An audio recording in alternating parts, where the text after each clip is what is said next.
Welcome to the increasingly inaccurately titled Weekly Squeak and another experimentation with microphone placements. I don't know if this is going to be less echoey, more echoey, or what. The background noise has decreased outside our studio as the builders who have been there for 2 months are leaving today. At least 3, I think. Yes. They are leaving today. Yes, they are. It's a day of celebration here in Berlin. Well, just outside our house. But yeah, they've actually been working on the plumbing under the roads. In this episode, we're going to have one discussion topic, and then we're going to wrap up with what we have been up to and what we're up to over the next few weeks. And the discussion topic is a little specific to some of the things that we interact with, i.e., how to write about, how to explain, how to present a technical concept and what you do, be this a company or a project, and some advice on dealing with the press. I tend to do more technical writing, documentation, technical blogs, explaining coding, DevOps, processes like that to largely other technical people, but also non-technical people. And Kate, you do a slightly different aspect of technical writing. I do. I basically am a tech journalist. So my job is I write about new products, I write about industry issues, I write about the utilisation of technology in different sectors, and a little bit of everything in between. I also do a little bit of blogging for some startups as well. So what we wanted to talk about was a couple of miscellaneous bits and pieces of advice for people, I guess, people wanting to do some of the same, but also, especially from Kate's perspective, people who want to communicate with people who do some of the work we do. And Kate, especially, you've had this idea for quite a while, and you had a little test run doing a spontaneous presentation at a tech open air side event here in Berlin, which I think went okay. Yeah, I did. I was basically at Tech Open Air, which is a annual conference here in Berlin, which features a wide range of eclectic speakers and presenters and issues that kind of go across both music and technology. The music side of it, I didn't see all that much, to be honest. But yeah, I was in the media room doing some work, working on an article, basically, like you do, and someone came rushing in looking very, very stressed, saying, "Is there anyone who can help us? We've got an event on tonight and our media person, as in the journalist that organised, can't make it. They're really sick. Is there anyone that could help?" And, you know, I'm a nice person, so I said, "Yeah, look, I might be able to help you. Why don't you tell me what you're after?" And basically the event was a B2B startup kind of event with a bit of a pitching competition.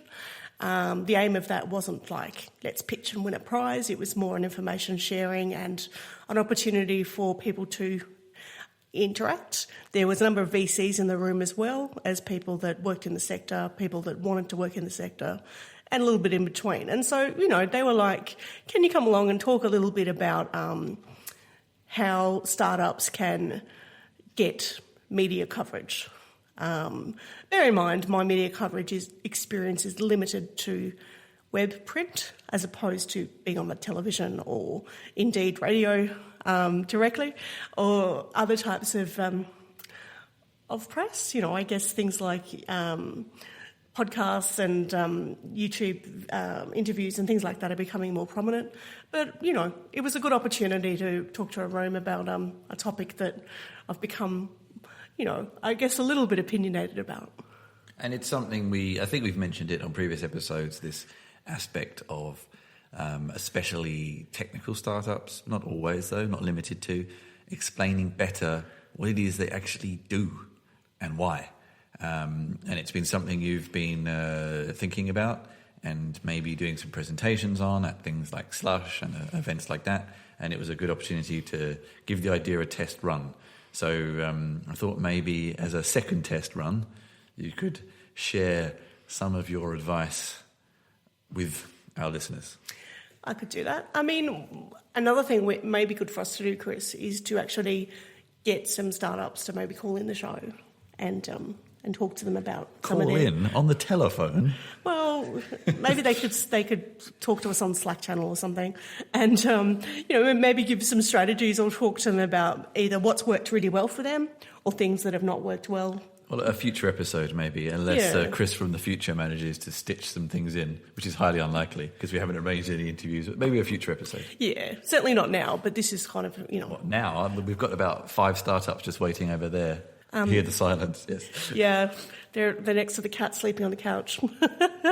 I'm happy to kind of give a few sort of little tips to people, bearing in mind that every startup is different, their audience is different, their product is different, and the nature of what they do is a sheer diversity from everything from where you're located to who's in your team. Can mean that you've got either a wealth of experience in this area or you might have not too much at all. And so I guess some of these tips are really targeting people in startups that are actually maybe just starting out and they haven't yet got a big media team or a PR team in their little organisation. So I guess the first thing I would say to people is to really hone down on what your product is and does. And be able to explain that to people, particularly people that may not be in your sector. I talk to people across things like robotics, SaaS, different IoT, whether it's industrial, home automation, or products that, like wearables. And each of those has a very different audience, and therefore it has a different area of knowledge. And it's very easy for someone who's in a tech bubble to assume that everyone knows about the intricacies of what they do and why.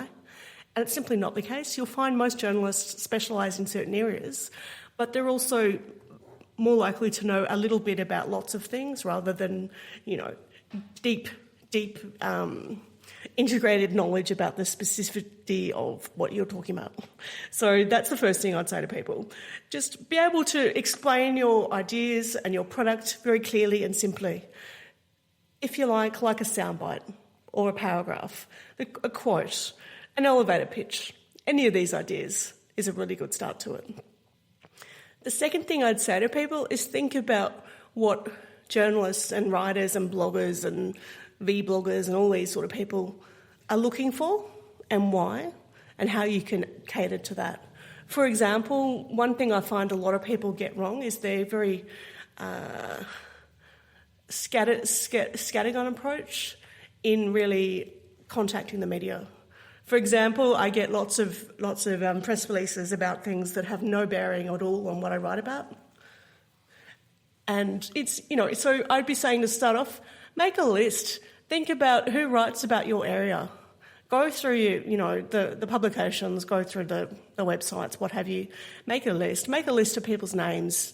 You can contact them in different ways, whether it's Twitter, it's LinkedIn, it's through their website, what have you. We're usually pretty receptive to being contacted. But, be specific. Be clear on what you're actually thinking that you could provide for them. The second thing I'd say is, or the third thing, I think I'm on the third thing, is to think about what kinds of things do they need to be able to write about you. For example, they need to know lots of information that will build a story.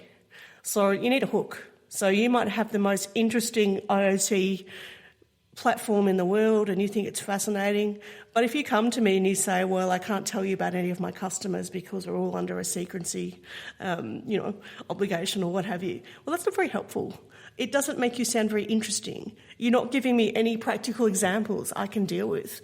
But if you came to me and said, oh, yes, Actility actually powers the Netherlands, and part of that work is actually the rat control platforms that are now automated through sensors across the city. So of Amsterdam, for example, so that robots with guns shooting at rats. Not quite. It's more like I'm disappointed. Yeah, sadly. But it's more basically so all the rat traps are automated with a sensor, so that people can tell when they're being used successfully, and thus go and dispose of the rats. To be blunt. So yeah, that's a bit more interesting than just yes, we have a platform that everyone else has in different parts of the world. Not so interesting. That's one example. I mean, what are your thoughts, Chris? You work at a startup. What are some of the challenges you face? I think actually on the flip side of what you said is it's actually being able to explain what you do. It sounds like a surprisingly easy thing to do, but sometimes it isn't, because often you start by solving your own problem and you know what the problem is, and then trying to figure out how to explain that problem to other people is sometimes hard. But I think I would also say that maybe if you have a problem that you find hard to explain in a nutshell, as it were, then maybe you don't have a problem that's worth solving. That might be a controversial statement, but if you really find it that hard to explain something, then you either A, don't actually have something that is that big a problem, or the other problem, and I'm not really entirely sure of what the exact cause of this may be, is when someone is asked, and I see this a lot, especially from more academic people, to explain an idea or a concept in 2 minutes. They say, oh, that's not enough time. And I kind of feel like if you can't explain something you're interested in or are working on in a short period of time, then your idea either isn't clear enough, or maybe you actually aren't as passionate about it as you think. That's maybe some observations based on where people I have worked with, but also startups I've seen pitching. And I saw an interesting, this was a sort of unrelated event last night, but a quote that the presenter gave, which I found quite interesting, and a lot of startups these days are very guilty of this, is that technology will not save the world. It's actually people who save and change the world. So I think we're all a bit tired of hearing, we are inventing a platform that's going to change the world. Well, probably actually not, because it's probably just making your washing easier or something like that, that really isn't going to change the world, to be blunt. Or actually, it's not your platform that's going to change the world, it's people using it, it's you pushing it effectively, etc., etc. So I think another piece of advice would be, don't bullshit. People can see bullshit, people can smell bullshit, and if you have a sufficiently good enough idea, then you don't really need to do that anyway. I think the thing to be aware of here also is that really, if you're a startup or any kind of business, you should be used to talking about your ideas, whether it's verbally or in writing. You should be doing business plans, for example. You should be doing pitch decks, or are they called pitch decks? Yeah, I get sent a lot of those. Or other means of being able to explain your idea. You should have an about page. You should have a paragraph on your Facebook about that says what you do if you have a Facebook page. Things like that should be part of the course. And if you can't, find someone who can. Find a marketing person, find a writer, etc., etc. And don't leave that too late. Especially with technical companies, you tend to start initially with engineering and just focus on making a good technical product, and then suddenly a year later realize you need salespeople and marketing people. And you think you don't, but actually if you want to get a technical product into people's homes, computers, offices, whatever, then you actually do need people who can also explain what you do. Don't demean what they do. It actually is an important stage. Yeah, whether you're a software or a hardware company, it's integral that people are able to engage with your product and to be able to tell other people about it as well. Don't underestimate the power of word of mouth. And don't underestimate the power of words, generally. Yeah, well, that's right. I mean, even if you're doing something as a company that is very B2B, it's hard to promote, it's a niche, it's not something the general populace would utilise, but you want to get some kind of community around it. There are always ways to get people talking about your product that are a little bit different. It's things like you could be sponsoring events or meetup or community events, conferences. It's even really obvious things like the number of times I go to a tech event that has stalls and I walk past most of the stalls and I have no idea what they do. Yeah. This is actually, this relates to what you've been saying, but this is the same messages apply to banners, posters, flyers, even the setup of a stall. It actually is not that hard or expensive to get a decent banner or a decent table demo that shows what you're doing. And we both have walked past many booths, and you just, in a glimpse, most people will glimpse for about 30 seconds, if that. And if they can't tell what you're doing, and how many stores have you been past where there's just a person sat at a desk staring at a computer screen constantly, and you're like, why are you here? What are you doing? And what a waste of time you being here, because not only do I not know what you do, it doesn't even look like you want to be here. So yeah, that's right. And I think the other thing people say about this kind of stuff is, but it's very expensive. And it's like, well, it doesn't have to be. Don't do it. Or justify the expense. That's it's an investment in your product. I mean, if you're selling something, whoever it's to, you want people to buy it, surely. You should have a clearly articulated audience, whether it's B2B or B2C. And you should be very clear on how you're going to engage those people. I think maybe topics of running booths, it could be a whole other discussion. Yeah. But in general, it's about clarity. It's about explaining your idea. It's about condensing your idea into... I mean, we sometimes also hate sound bites, but when you're competing for people's attentions, then that is what you need to reel them in. And then you can go deeper. That is okay. It's okay to have a 30-second explanation. Absolutely. And if someone is interested, then you can go into the 10-minute, 30-minute, 10-hour explanation afterwards if they're interested. Yeah. But if no one is going to stand there and listen to a 10-minute explanation, and I have done that at booths, and I haven't understood, I've asked a question, and within about 2 minutes I've understood it's something I'm not interested in. And you find a very subtle and pleasant way of extracting yourself from the conversation. Yeah, and one thing I'd add to this is we're not only talking about going and talking to people in person, but even things like press releases. If you're saying, you're the only person that does something, your product is better than everyone else's, you're disrupting a whole industry or transforming it, these kind of words people love to use. It's almost like a bingo game, really.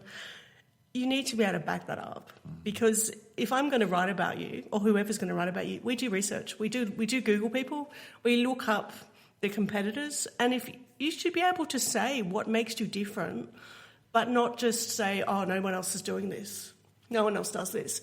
Because the number of times someone says to me, no one else is doing this, and then I look them up, or I look up the topic, whether it's autonomous car, something or other, or some type of robot or whatever it is. And there's 20 other people doing the same thing in the same country. Yeah. You could say we're the only person in this place. That's fine. We're the only person on our street. But just be honest. Like most writers will genuinely want to make a story, and a good story. Yeah. And you need to be able to give us something we can work with. And this includes things that often people overlook. A really good press release will have a link or a Dropbox link or some downloads or what have you for good images, for example. Because if you don't have good images that you send to us, we're going to go on Google and probably get some crappy ones that we have to use because that's all we can find. Or we're going to go on Creative Commons and use something that probably doesn't relate to what you do. We rarely do use logos, by the way. People always send me their logo. Don't use it. We don't use it. Unless it's a recognisable logo already, of course. Then I know there's a couple of other things sort of as a follow-up that you've mentioned. So things like bearing in mind that a writer isn't the gatekeeper of all content that goes onto a website. Not at all. And B, following up an article before it's been published, but also after it's been published. I think you have some other insights on those points. I mean, scheduling is a big thing with press, and you may think, everything is fly by the seat of the pants, and it's going to hold the presses. There's a big story coming in. Generally, there's a backlog of stories, and what the editor chooses to publish on a single day can vary for different reasons. It can be based on their commitments in time, having the time to edit. It could be based on the budget of the publication, of what stories cost more than others. It could be really just looking at what the trends have been and if they covered something already or something similar. And once you've done an interview, just bear in mind that the person who's interviewed you has got probably 5, 6 other stories on the go at the same time that they're writing. They've got to transcribe, they've got to edit, they've got to research. They've got to write the thing. They've got to find the images if they're not supplied. They've got to get it to the editor. Then the editor might sit on it for, days or weeks. One other quick back step that I don't think you've mentioned yet, and this applies to me as well, on some of the things I do, is there are very few journalists these days who are on payroll. A lot of writers are actually being paid per article. Yep. So, and these can be commissioned or based on people's interests, trends in search and things like that. So just bear that in mind, that people are not always sitting there waiting just to write about anything. It's based on an article by article basis. And one thing, the in-between stuff isn't necessarily paid. So. Yeah, one thing I do like is I get a lot of press releases from PR people that say, hey, I know you write about this. I know this is one of your interest areas. I know you wrote about, IoT sensors in agriculture on farms. Have you thought about looking at indoor farming as well? Here's some examples that could be of interest to you. That's purely an example. I've just made that up. That kind of thing we like because it holds our interest. It's like, we know what you're talking about. Or go with what's in the trends. Think about seasonal trends. Think about weather. Think about what time of year. For example, at the moment, I'm working on things for the Olympics, some articles on the Olympics. I've interviewed some athletes regarding their training and wearables and things like that. Previously, I did the World Cup. Euro Cup. Whoops, wrong one. Euro Cup in, football. Europe. Soccer in France. So, you can always, what you should be doing with press releases or, your PR or your marketing or whatever is even have a bit of a calendar over a year. Think about when it's quiet and we might really want some stories. And I actually am pretty overt to being pitched at, just throw me an idea and I'll help you work with it. You don't have to be like the slickest person of all, but if you can't explain it, help me out, give me some images, give me some diagrams, whatever you have that's useful. We will generally try and work with people particularly if language is a barrier. We get this stuff, And once the article has been published, and I say this from the perspective of an editor on one website as well, and we have exactly the same setup, note that very frequently the writer actually has no access to change an article after it's been published. This may sound strange. So if there are changes and typos, which can happen even after something has been edited, everyone's human, everyone makes mistakes, that the writer themselves doesn't always have the power to actually be able to change them. That's right. And be aware, we're often working in different time zones. So if I've interviewed you in Spain about your product, your software or whatever it is, and you want something changed straight away because there's a typo in someone's name, or, you don't like them, that often it's that, you've mentioned one of the companies we work with, we don't want to actually name them. That's quite a common one. Well, firstly, it was in the quote, so of course I mentioned it. It makes the story more human. Sure, I can change it, no problem, but I have to ask my editor. My editor is in San Fran, so I have to wait for him to wake up. Secondly, he's got to prioritise that in his day to fix it. And he may be travelling, it could be anything, So just, give us a little bit of space. We will fix things when we can. We're human, we make errors, we make typos. Things do get checked, of course they get checked. But how many times have you ever written something yourself and you've gone over it once or twice and you come back a week later and there's this massive typo? And it's funny because I was thinking about it yesterday. I wrote an article recently on automated cars and self-driving cars for people with quadriplegia, which is paralysis from the neck down. And I interviewed a designer who's actually an Indian guy based in Turkey at the moment about his design so that people with quadriplegia could gradually learn to drive a car and take over more of the functions of an automated car using brainwaves and facial recognition gestures and things like that. And it was all very, very, very interesting.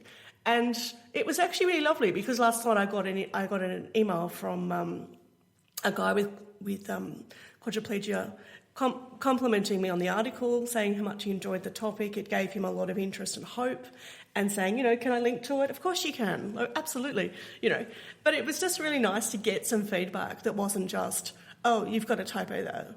do you need someone to, do you want to hire someone to fix the typos or something? This is the problem you often don't hear from the silent majority. Yeah. This is not common to what we do. No.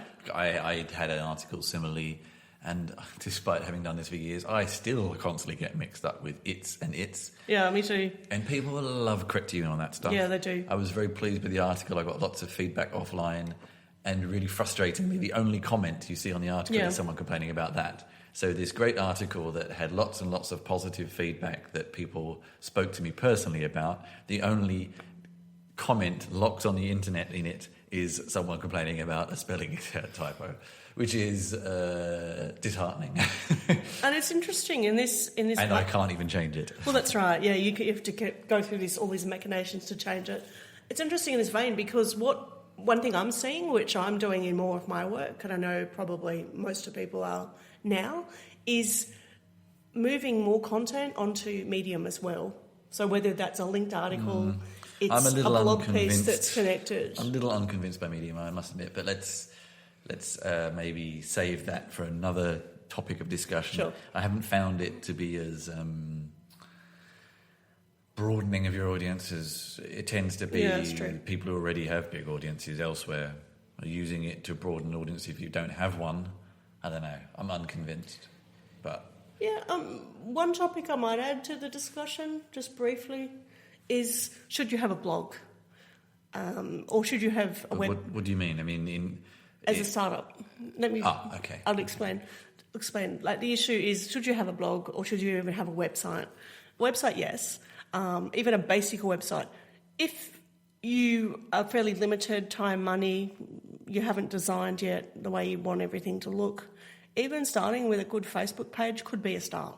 Okay, and in that case, something like Medium is more useful. Yeah, yes. Some means of communicating. And remember, a lot of this stuff is about storytelling. Particularly when you're dealing with writers and stuff. We want to tell stories. We want to know the impact your products had. Maybe we want to ask you about some of the challenges you had in making it.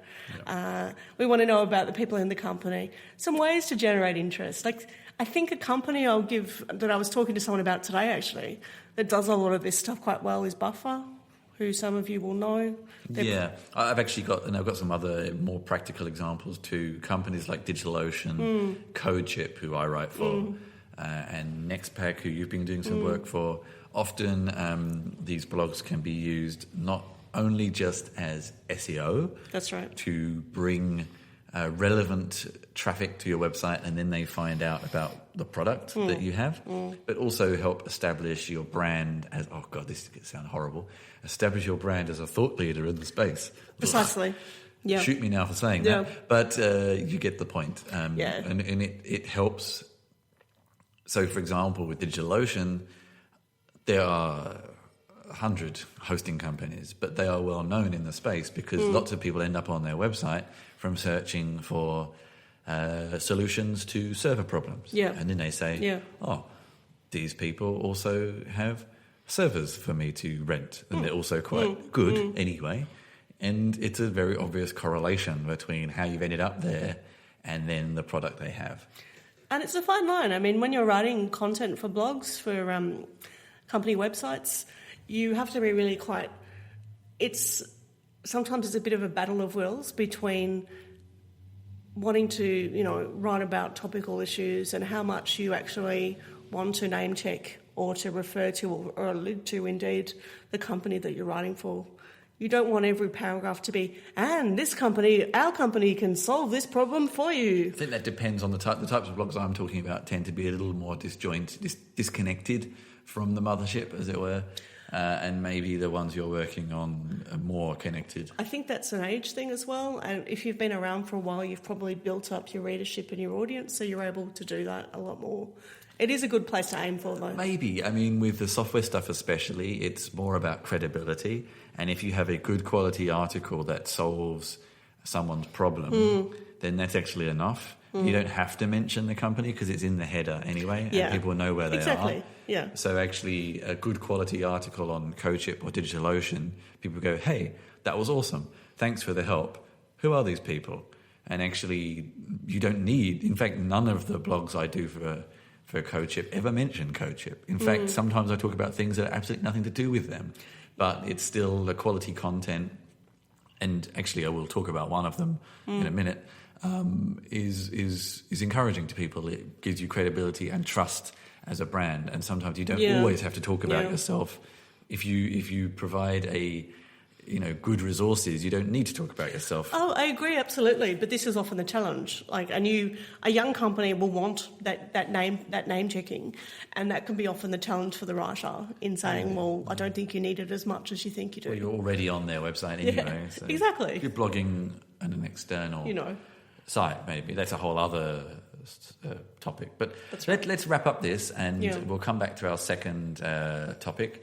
But we're going to try a slight restructuring.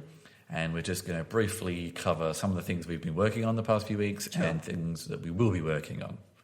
Okay, so it has been a typically busy period. I can't even remember the last time we put out an episode, so I'll just say period. I personally am between jobs, and I don't mean that in I'm unemployed and I'm just trying to sound like I'm not way. I am actually between jobs. I am in the process of wrapping up some of my current work and moving on to a new company in September. Which I'm quite looking forward to.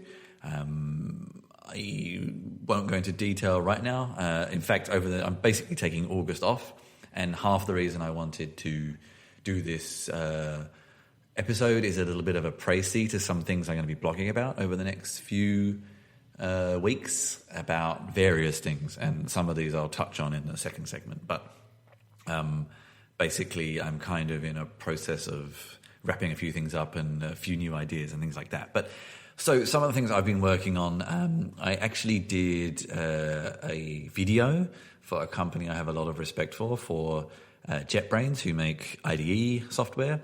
And it was just a first try with them. So I did something kind of simple. I made what's new video for them about the features and functionality in one of their IDE's app code, which is a sort of alternative to Xcode. And I was quite pleased with that. And they have some really nice tools for doing presentations, which you can see in the video, which are quite cool. There's actually a plugin for their IDEs that shows what keyboard shortcuts you're using and things like that. And it also had a really cool Apple script that maybe I'll see if I can release into the wild, that when you run it, resizes the window of the IDE for the video format, and then starts QuickTime recording your screen, which was pretty cool. For CodeShip, I also did an introduction to Docker for Mac, which timely. Docker Engine 1.12 just came out last week, and the Docker for Mac and for Windows came out of beta. And I've been having some real wranglings with Docker 1.12 in other work, actually, because we have uncovered a bug which has been logged. And I won't go into great detail about what it was, but it caused real problems for the particular company and their software that I was working with. This post was a little quiet, and then suddenly over the past 12 hours, I've had a ridiculous amount of retweets and likes on it. So It seems to, probably because I think it was mentioned by Docker because it came out of beta. Fantastic. What else? On SitePoint, not necessarily written by me, but we have released an article on Picasso from Square, which is an image loading library for Android. And I would actually encourage you to check out Square's, even if you can't use Square. I mean, we can't use Square here, but their engineering team actually has released a lot of really cool libraries, which you might find useful. In a similar vein, this was an old article, but it got updated for Butterknife, which is for code injections for Android, tidying up the kind of rather verbose Java code you can sometimes get in Android. We also had an article on using the Microsoft Face API to create a face recognition app, which is kind of cool. An update on developing push notifications for iOS 10 when that comes out. And I think the other quite cool ones I'd like to mention were writing a module for React Native. So you can expose native APIs in Android or iOS for React Native JavaScript programmers if you kind of have enough knowledge of JavaScript and or Objective-C, Swift, Java. And in a similar way, creating in-app browsers in PhoneGap. So actually making your own web browser inside an application, which sounds kind of weird, but it's sort of cool. That's basically what I've been up to, what's coming up. I have relaunched my events section to a new Meet Me, so gregariousbamble.com/meet me. I'm going to mention a couple of these because I don't exactly know when the next episode will be, but in just over a month, on September the 19th, I'll be at Write the Docs EU, covering learning from other technical writers, which is going to be talking about what I've learned from studying how people write board game manuals, IKEA manuals, and things like that. And then I will be talking about Swift at Voxed Days Belgrade on September the 29th. And Voxed Days Belgrade was one of my favourite conferences of last year, so I'm hoping it will be just as much fun. So if you're either in Prague or Belgrade, you can come and say hi. And there's some other dates there, but further into the future, so I'll let you look at the website to find out more. Kate, what have you been up to? I've been doing a bit of writing, actually. One big issue that's popped up in the media last week was the PetNet debacle. Now, in case you don't know, PetNet is one of many companies now producing automated pet feeders. And the premise of these is basically that you can feed your pet measured amounts of food from a little device, and it has a range of different functionalities depending on which one you buy. For example, you can program the times it will be fed from your mobile phone, so it's whether it's the same time every day or what have you. You can, depending on, again, which one, you can feed different food to different pets. You can measure how much they're actually eating by weighing the product in the bottom. Some of them have AI capabilities for facial recognition of the pets, so it enables you to work out which pet is eating what. And what actually happened was PetNet is one of the kind of well-known ones in the States, and the server they used went down. So there was a significant system failure for, depending on who you believe. I haven't actually read your article, but I don't even understand why you'd need a server to do that. But okay. So it went down for somewhere between 8 and 10 hours. And what this meant was that people who were relying on the remote functionality, so the ability to remotely be able to... You could just do that device to device, though. I actually alluded to this in my article. Yeah, people that were, on holidays, for example, who were relying on the device to feed their pets when they were away, meant that they could not feed them. And PetNet has kind of added fuel to the fire by sending out a message to everyone saying, please make sure you've got manual feeding available until we fix this problem. And I think I've linked to what they actually said in the article, so you can get the exact words. But, of course, the media fell all over this because all these hungry and thirsty puppies and kitties waiting for their food at home alone, you can imagine and this was caused by technology. And it wasn't just technology, it was the Internet of Things, which is even worse. Why are we automating everything? And it was just a PR nightmare for the company. And look, to be fair, they did do some things right. They apparently contacted everybody once it was fixed, to make sure that everything was working at their end, which I thought was quite good. They were sending out tweets from not only the company but their developers as well, giving people progress. But I mean, it does lend the question about, could there have been some better ways to do this? Because let's think about it. If you've got an automated product in your home, whatever it is, and bear in mind that in probably the next 5 years, most of our products will be automated in some way, shape or form, or be connected to the internet in some way, shape or form. It's a bold statement. Yeah, but it's a true one. I mean, I talk to some people who have over 200 connected products in their homes. So, depends where you live a little bit as well. I think you're talking to those sorts of people, though. I am. So, you would like to think that if you've got your pet feeder, if something goes wrong, for example, the internet goes down, there's a battery failure, there's something that happens, there's some way that the product can continue feeding on an automatic kind of feeder function without your input. Is that not reasonable to think that? If there's a power outage or whatever, you would like to think You just store the details on the device. I don't really... Exactly. Yeah. Yes. And you would like to think the device has its own means to do this, but, the exact functionalities of why this actually happened. It's one of those sort Bit of a mystery. seemingly very obvious problems that you don't notice until it is, of course. And then you're like, how did we never think of that? And the funny thing about it is everyone sort of could see why this was a problem, and, you know, that they could have just made the actual device able to function without input when, you know, there's other failures happening or what have you. And I even got an email from the company after my article trying to backpedal a bit and say, oh, you know, we did fix all this, and, you know, which was a little bit interesting. But I wanted to also mention something that I write every month, which is a lot of fun to write, and I'd encourage you to have a look. It's basically the Calm, Cruel and Connected Best and Worst IoT of the month. And I do this every month, and what I do is I pick 3 great products I've seen that in the month that I think are quite good, or have some capabilities that in the future will be very good, and 3 that are not so good. So I won't go through every one, because you can certainly go through the article for that. But I think my favourite, worst one, because people always ask about the bad ones, is actually a device that is a bracelet that is worn either on the wrist or ankle by a child. It has a corresponding app. And what it does is actually provides if you like, an invisible leash for the child.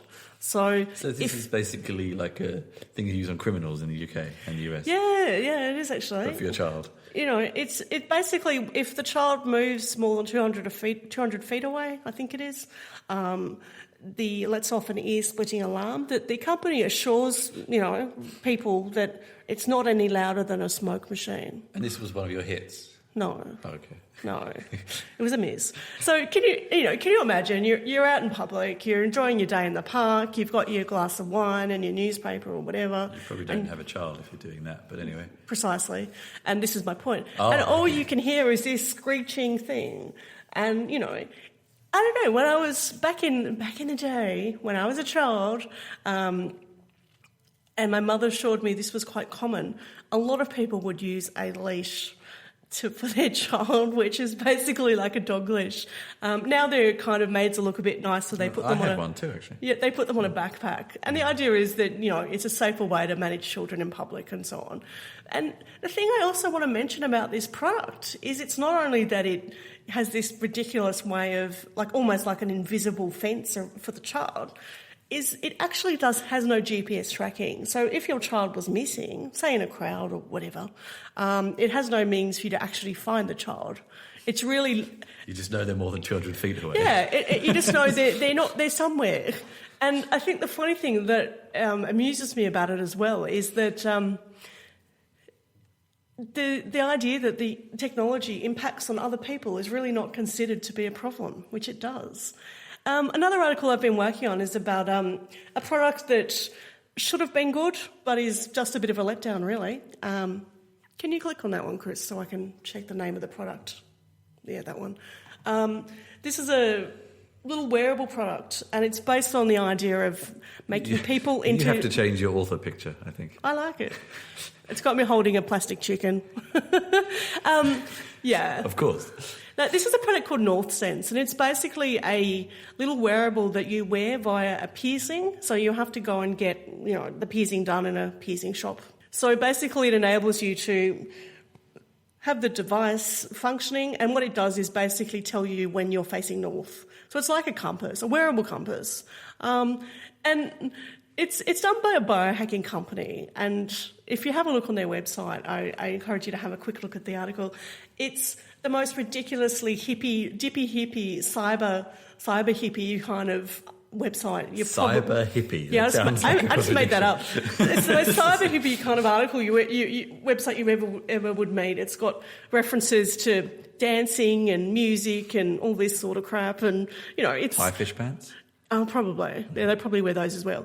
But it's quite ridiculous. And I think that there are so many things you can do with this technology, and it is so hard to get any type of wearables in the body, whether it's a piercing or what have you, because there are so many laws and regulations about, you know, body safety. And understandably, just because maybe we haven't been very clear, if you want to find any of these, if you go to readwrite.com/author/Kate with a C -Lawrence with a W. Until the next time, until the next episode and instalment of the increasingly inaccurately titled Weekly Squeak, this is Kate Lawrence. Okay. What do you want me to say? How can people get in touch with you? Oh, okay. I'm on LinkedIn. That's probably the easiest way to do it. LinkedIn. Okay. And Twitter, I think you're on? Twitter, at Kate_Lawrence. Kate with a C, Lawrence with a C, W. Lawrence with a W. And this is Chris Ward, Chris Chinchilla, signing off. You can find me on @ChrisChinch. You can find me on LinkedIn. You can find me anywhere, usually as Chris Chinch or Chris Chinchilla. And we will talk to you all again next time. Take Bye-bye. care.